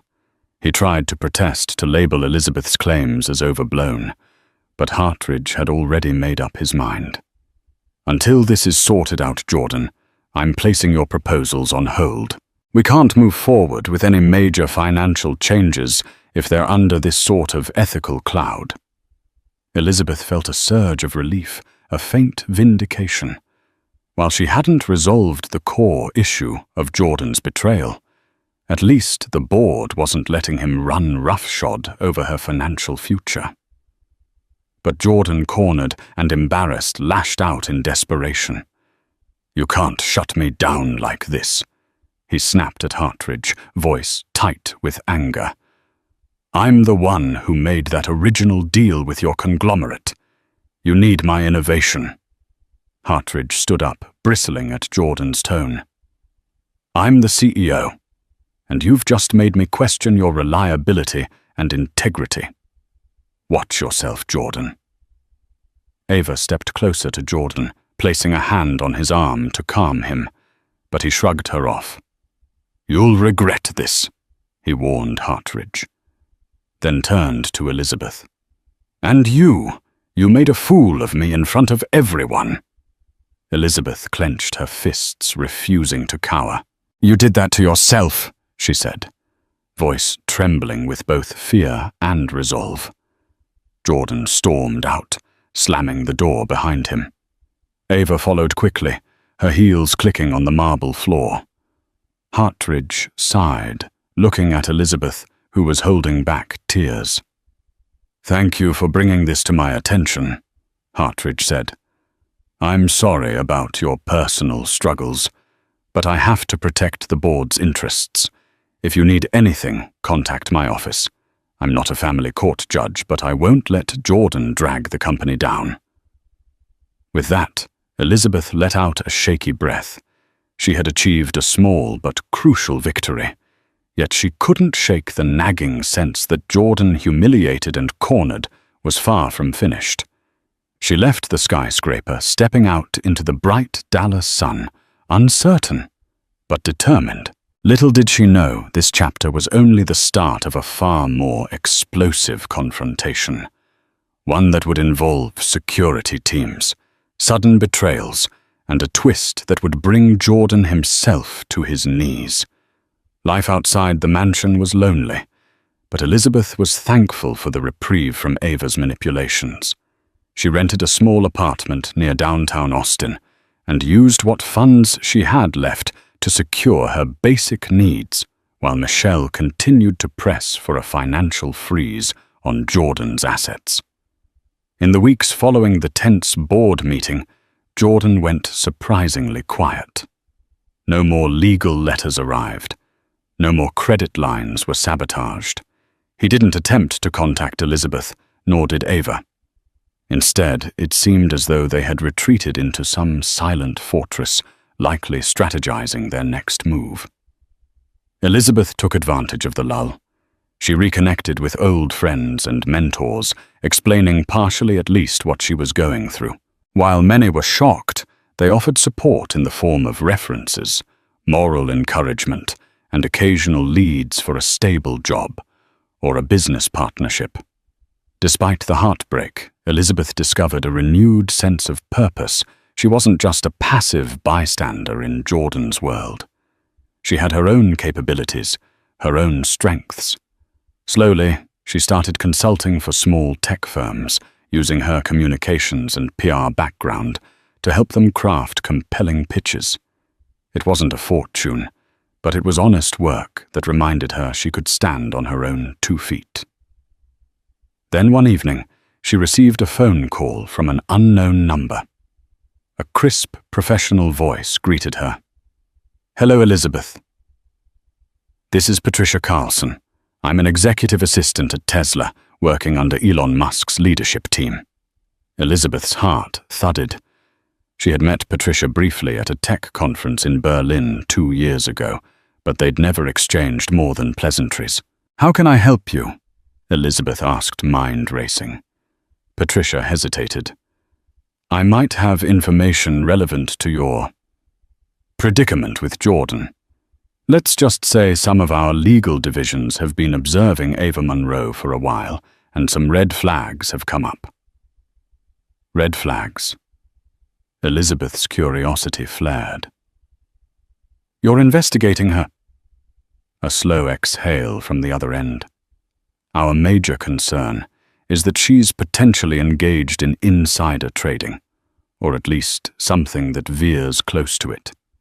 She's been known to manipulate powerful men to gain inside info on deals, especially around new technologies. We don't have direct evidence, but we do know that she's heavily involved in your husband's finances. We suspect she might be siphoning resources for her own agendas. Elizabeth's mind reeled. This was bigger than a domestic spat. Ava might be leveraging Jordan's resources and connections to stake her own claims in the tech world. That explained the sudden shifts in finances, the new trust accounts, and the lines of credit. Patricia continued. We want to bring her down, but we need more information. You, Elizabeth, might be in a unique position to gather that. Elizabeth tapped her fingers on the kitchen counter. Isn't that something your legal team handles? A rueful laugh. Yes, but we need Jordan's direct involvement. We suspect he's unwittingly giving her access to confidential materials through corporate crossovers or joint ventures. If you can help us prove it, we can kill two birds with one stone, protect Tesla's proprietary data, and help you gain leverage in your divorce. Elizabeth considered the offer. It was risky. If Ava was truly up to something illegal, Elizabeth could expose herself to potential backlash, but the lure of finally getting the upper hand was strong. I'll do what I can, Elizabeth replied cautiously. But how do I communicate with you about this? Patricia gave her a secure email address and instructions on how to encrypt files. And one more thing, Elizabeth Patricia said, before hanging up. People like Ava are cunning. She'll anticipate your every move. Don't trust phone lines or any device that Jordan has access to. Be careful. Elizabeth thanked her and ended the call. Adrenaline coursing through her. For the next few days, she scoured her digital archives for anything that might hint at insider information. Jordan's old emails messages about collaborations with major tech companies like Tesla or Amazon, documents that Ava might have manipulated anything that showed a trail of questionable activity. She found a few suspicious threads, forwarded emails from Jordan's corporate account that were CC'd to Ava's personal address. Attachments relating to Tesla's project Next Gen Battery were among them, though none of this was strictly proof of wrongdoing yet. Elizabeth compiled what she could and sent them to the secure email Patricia provided. In response, Patricia confirmed that these were valuable leads, but incomplete. Keep digging, she urged, and let me know if you get direct evidence of deals or monetary gains tied to these inside details. Meanwhile, Michelle Elizabeth's lawyer was preparing for a preliminary hearing to freeze some of Jordan's assets. She insisted Elizabeth come to court to testify about the financial abuse and the suspicious activities they had uncovered. But Jordan's side surprised them by agreeing to a partial freeze without argument. That's strange, Michelle said, tapping a pen against the conference table. Why would he agree so easily? Elizabeth shrugged, perplexed. Maybe he realizes fighting me will look bad in front of the board. But Michelle wasn't convinced. I suspect he's preparing a bigger move. Be vigilant. He may have more leverage than we know. The next morning, Elizabeth received an unsolicited text from Jordan. We need to talk, face to face. She felt a swirl of conflicting emotions, anger, sorrow, curiosity. But she knew she had to tread carefully. She agreed to meet him in a public place, a cafe near the courthouse, where she could keep the upper hand. When Jordan arrived, he looked tired, as though the weight of his troubles had worn him down. He offered a half smile, which Elizabeth did not return. Liz? He began using the old nickname he once uttered, with affection. Things got out of hand. She crossed her arms. You think? He sighed, scanning her face for warmth that was no longer there. I want to settle this amicably. We can discuss spousal support, property divisions, everything. No need for a long, nasty court battle. Elizabeth let the silence hover. She wasn't naive enough to believe him at face value. Amicably. Are you telling me Ava is out of the picture? Jordan's shoulders tensed. This is about you and me, not her. Look, maybe I got carried away with Ava's advice.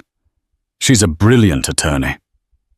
She's manipulative, Elizabeth cut in sharply. He brushed the point aside. Regardless, I'm willing to compromise, but I need you to lay off this insider trading nonsense. It's reckless. You're endangering my reputation. Elizabeth realized then that Jordan knew she'd been snooping into his communications. Perhaps Tesla's legal inquiries had begun reverberating in his circle. She saw the fear in his eyes.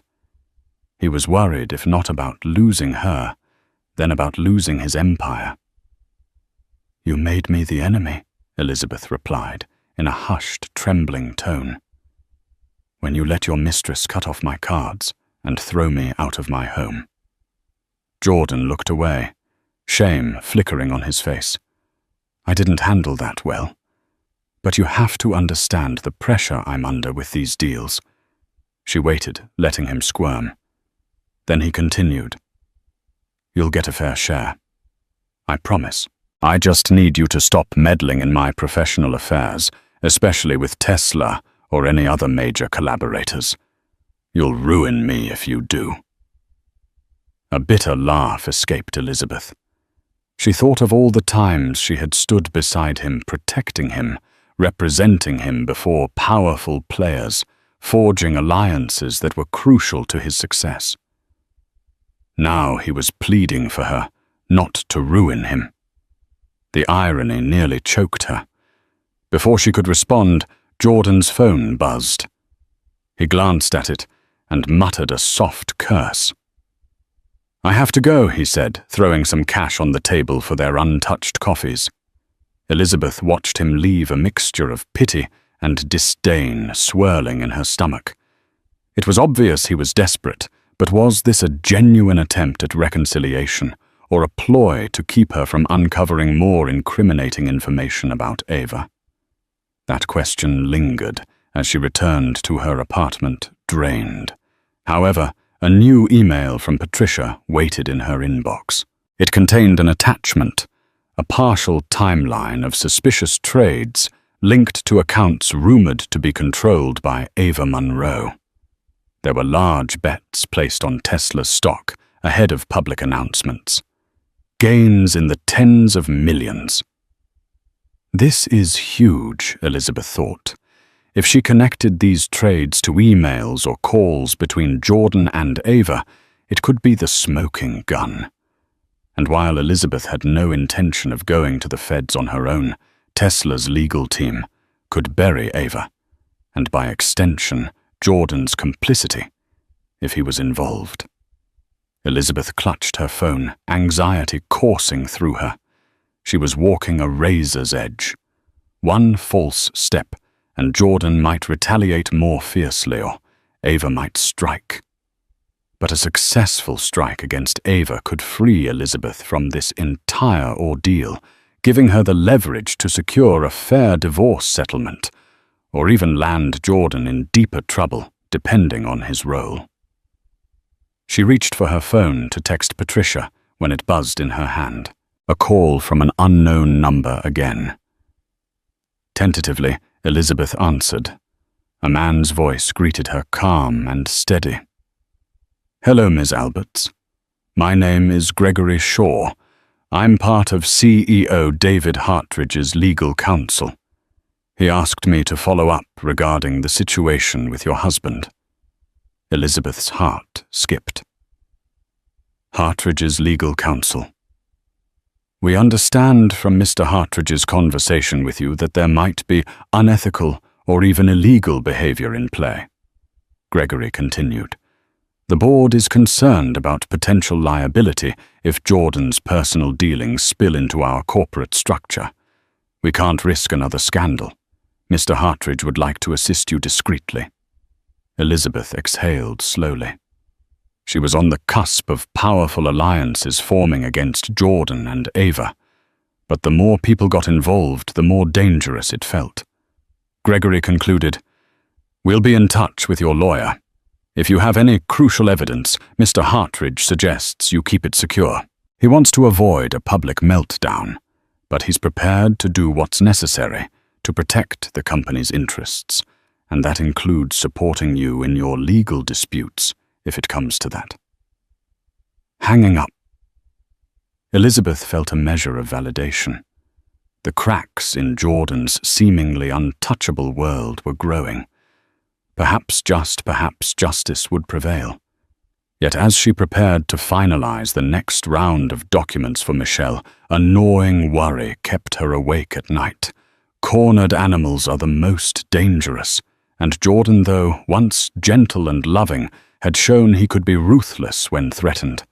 She braced herself for the storm that was surely coming. The next time Elizabeth saw Jordan in person, it wasn't by chance or a carefully arranged meeting. It was at the headquarters of Hartridge's conglomerate in Dallas. A sudden emergency board session had been called to address urgent corporate matters, and Elizabeth, having been notified by Gregory Shaw, arrived prepared. She walked into the reception area, her heart pounding with anticipation. Michelle Liu had insisted on accompanying her, but at the last minute she was called to handle a crucial filing. Elizabeth went alone, relying on the moral support from Gregory and the knowledge that Hartridge wanted the truth on record. Jordan was already inside the boardroom with Ava, who paced like a clad tiger. When Elizabeth entered, they both snapped their heads in her direction. Ava's glare could have sliced glass. Jordan's face was inscrutable, tense, angry, but also tinged with fear. Hartridge arrived moments later, trailed by a few board members and legal advisors. He wasted no time in stating the purpose of the meeting. "Allegations have come to my attention that Ms. Monroe has been engaging in stock trades leveraging proprietary information from Jordan's company and potentially from our own collaborations. We need to clarify the truth. Now." Gasps and murmurs filled the room. Ava's jaw clenched. "This is preposterous," she began. "We demand to see your proof." Hartridge nodded to one of his advisors, who distributed printed documents, timelines of suspicious trades, tied to accounts flagged by Tesla's legal team, along with correspondences that Elizabeth and Patricia had pieced together. Jordan snatched a packet from the advisor. His eyes swept over the page's color, draining from his face. Ava's lips thinned, and for a moment Elizabeth could see the faintest flicker of panic in her eyes. Hartridge pinned them with a stern gaze. "Jordan, you've been a valuable partner. I don't want to see your personal life derail your professional standing, but this is bigger than your marriage. Insider trading is a federal crime, and if Ms. Monroe is using your business resources to pull this off, you're implicated." Ava recovered quickly. She placed a hand on Jordan's arm, her voice smooth. "This is a misunderstanding, David. Anyone can align stock trades with corporate announcements. It's called speculation." Elizabeth decided enough was enough. She stood. "Speculation is one thing, but forwarding private emails, entire business proposals, and preliminary press releases is not speculation. I've seen the messages. You're literally discussing the best times to execute trades based on announcements that hadn't been made public yet." Ava whirled on Elizabeth.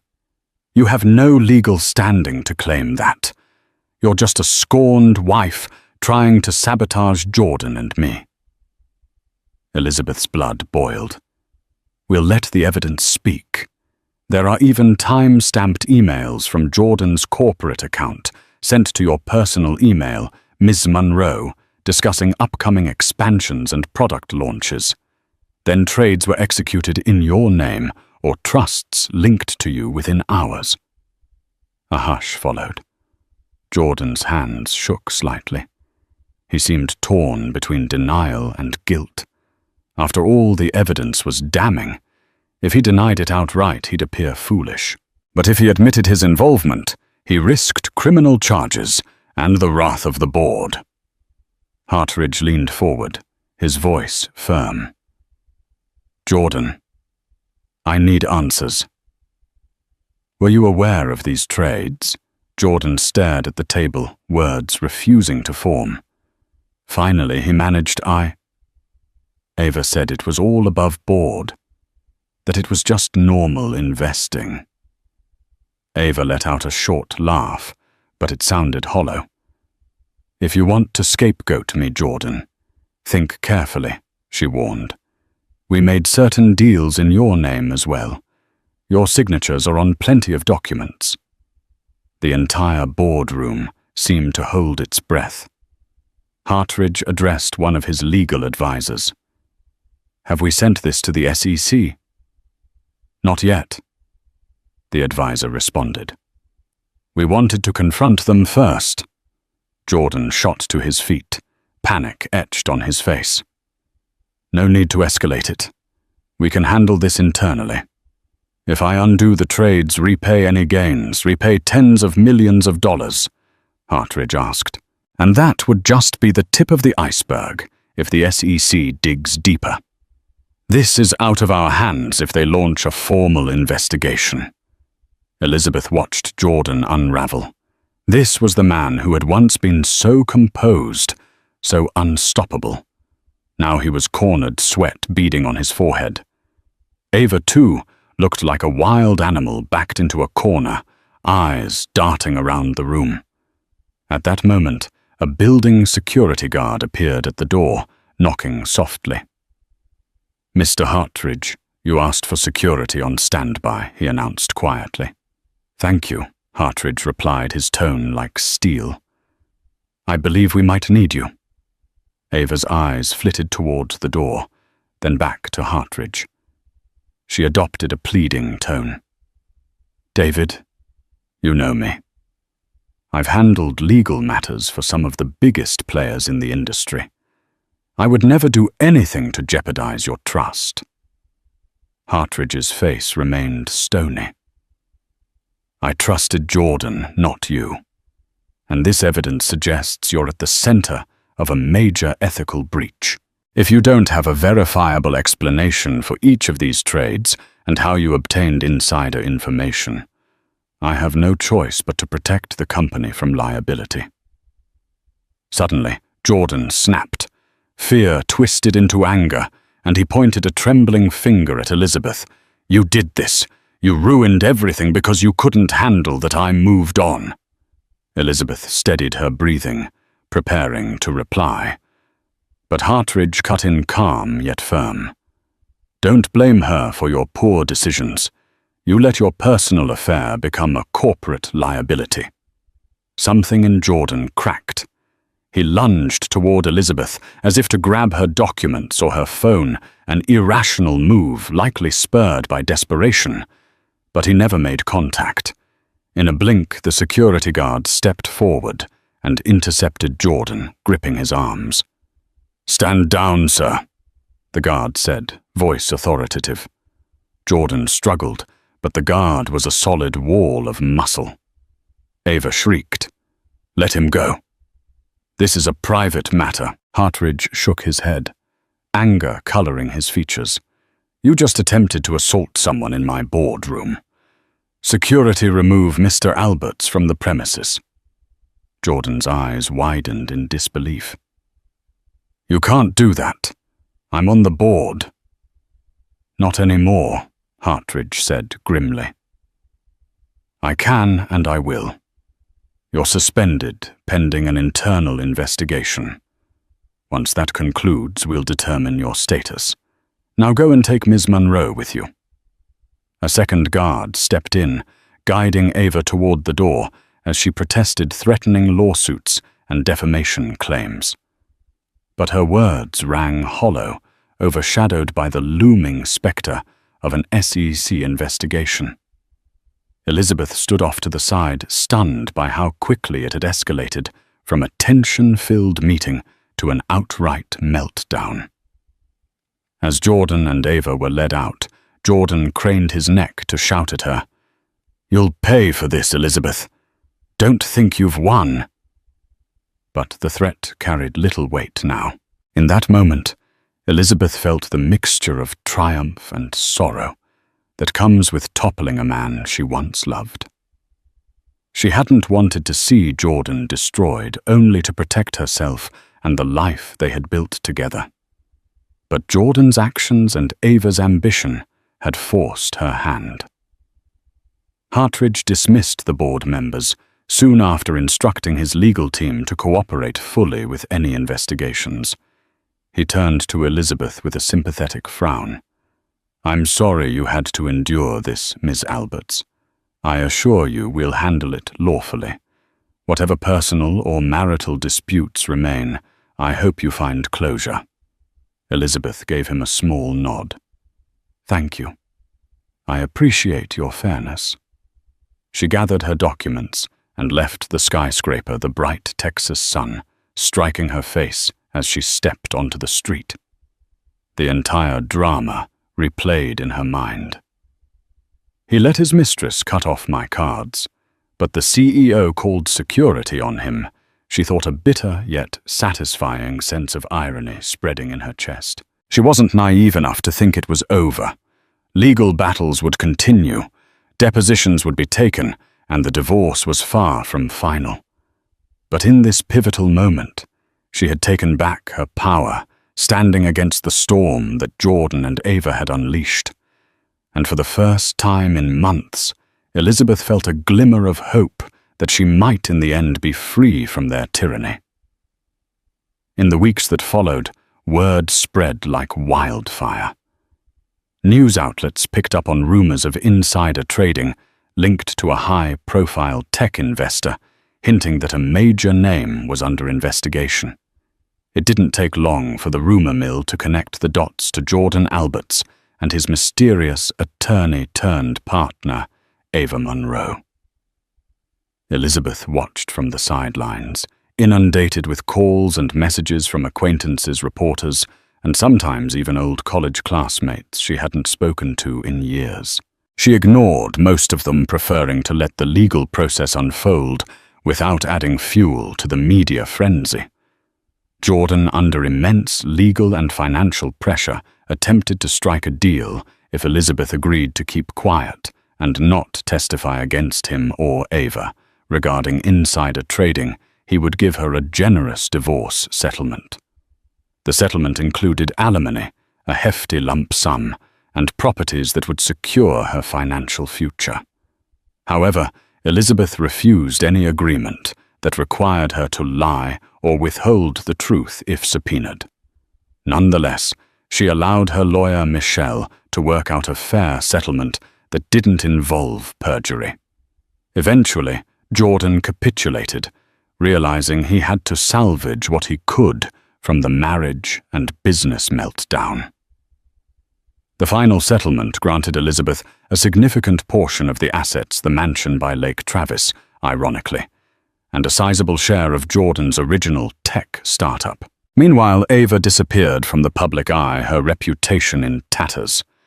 Rumors surfaced that she'd fled the country perhaps to avoid legal repercussions, while others suggested she was hiding out in some luxury villa, waiting for the storm to pass. Either way, her days of meddling in Jordan's finances seemed to be over. Elizabeth didn't celebrate Jordan's downfall. She quietly grieved the end of a marriage that had started in love and partnership, yet she also felt relief and a renewed sense of self.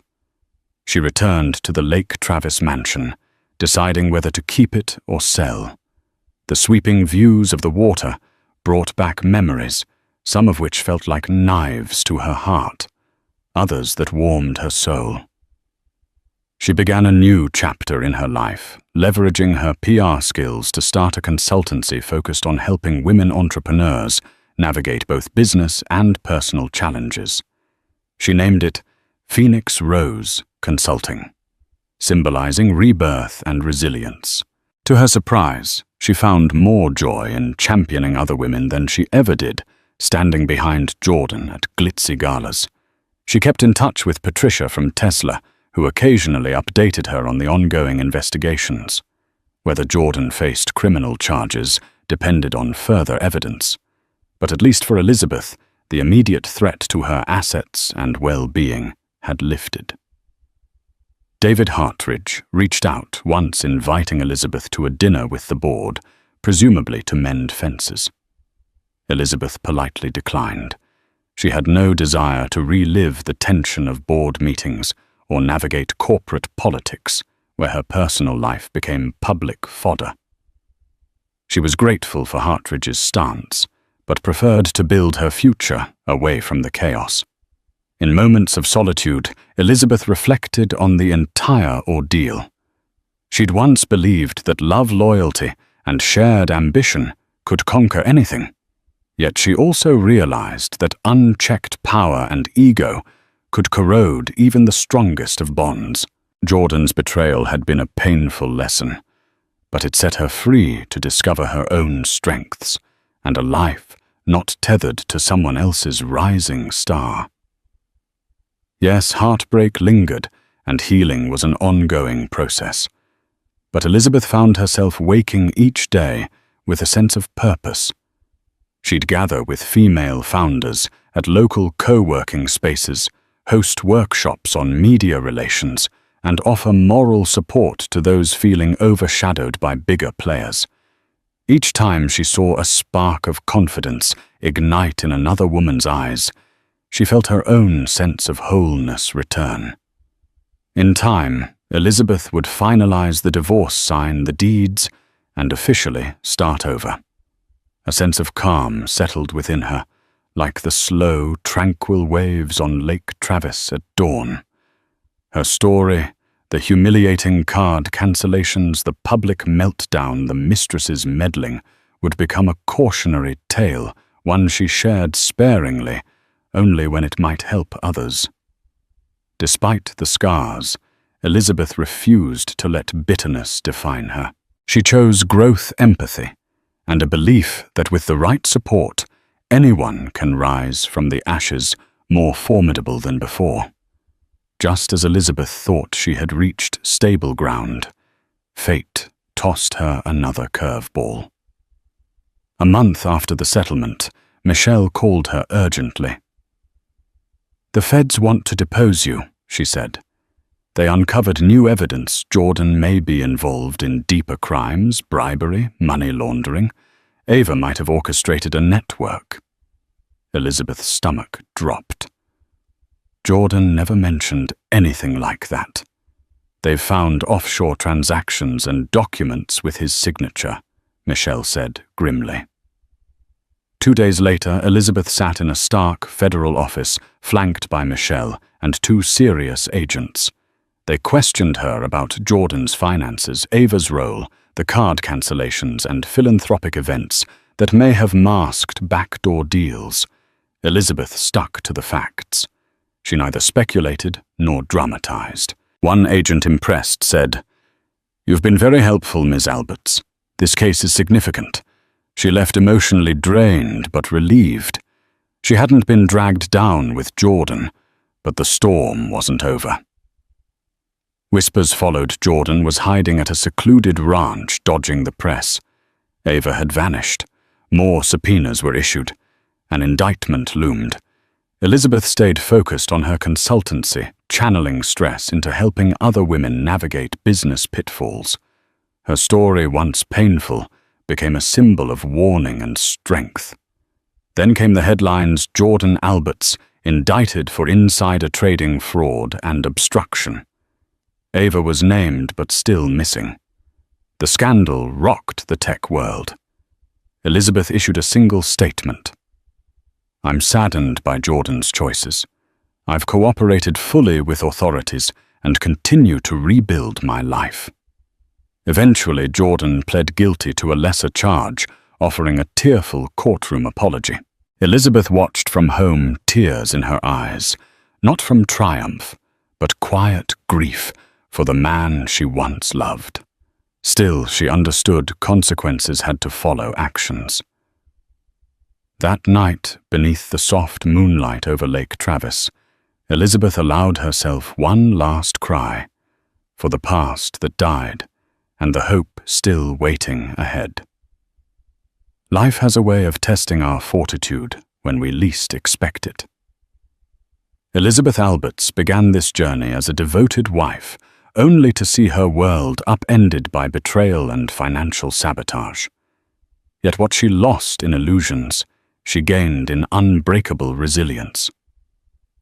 Standing up to powerful forces and calling out wrongdoing isn't easy, but it's sometimes the only way to protect your dignity and your future.